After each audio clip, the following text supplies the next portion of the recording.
Portugal Colombia দেখে উঠলাম, ভাবছিলাম যে শুয়ে পড়বো, ভাবলাম একটা জিনিস শেয়ার করি তোমাদের সাথে। একটা জিনিস রিয়েলাইজ করলাম, মানে করেছি অনেক দিন ধরেই করেছি, আজকে শেয়ার করতে ইচ্ছা হলো যে যারা গড গিফটেড ট্যালেন্ট হয় না, তাদের সাথে হিউম্যান হার্ডওয়ার্কের তুলনা করতে নেই।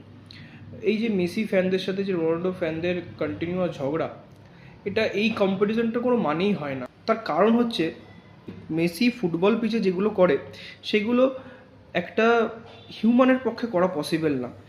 রোনাল্ডো তার প্রাইমে মেসির সাথে অলওয়েজ কম্পিট করতো, ইকুয়ালি গোল স্কোর করতো, এটাই তার গ্রেটনেস। মানে মেসির মতো একটা গড গিফটেড ট্যালেন্ট যেগুলো মেসি ফুটবল পিচে করে সেগুলো কোনো হিউম্যানের পক্ষে করা পসিবল না। স্টিল রোনাল্ডোর মতো একটা প্লেয়ার যে হার্ডওয়ার্ক করে মেসির সাথে কম্পিটিশন রেখে ওই লেভেলে পারফর্ম করে গেছে কন্টিনিউয়াসলি, এই জন্যেই মেসির সাথে ক্রিশ্চিয়ানো রোনাল্ডোর কোনো তুলনা হয় না।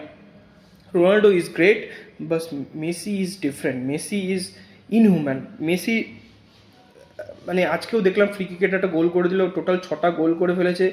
খুব অঘটন যদি না হয় এই বিশ্বকাপে সেমিস অবধি তো আর্জেন্টিনা যাচ্ছে, সেমিস অবধি গেলে এই বিশ্বকাপে আমার মনে হয় মেসি গোল্ডেন বুট এই বিশ্বকাপে পাবে।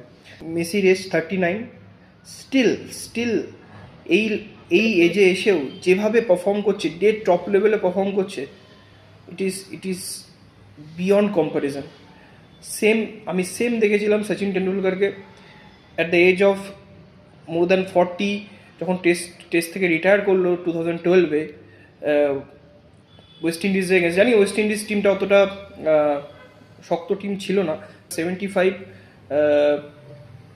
রানসের একটা স্কোর করে কিন্তু রিটায়ার করেছিল। তো this people are different. Messi is different, Sachin Tendulkar is different. সচিনের সাথে বিরাট কোহলির অনেক তুলনা হয়, but Virat Kohli it's complete hard work, dedication. Virat Kohli is great. I'm not saying Virat Kohli is not good. Virat Kohli is great, but comparing Virat Kohli with Sachin, comparing Cristiano Ronaldo with Messi, it's not right. Yes, they have performed at top level, but God gifted talent এর সাথে human hard ওয়ার্কের কোনো তুলনা হয় না আমার মনে হয়।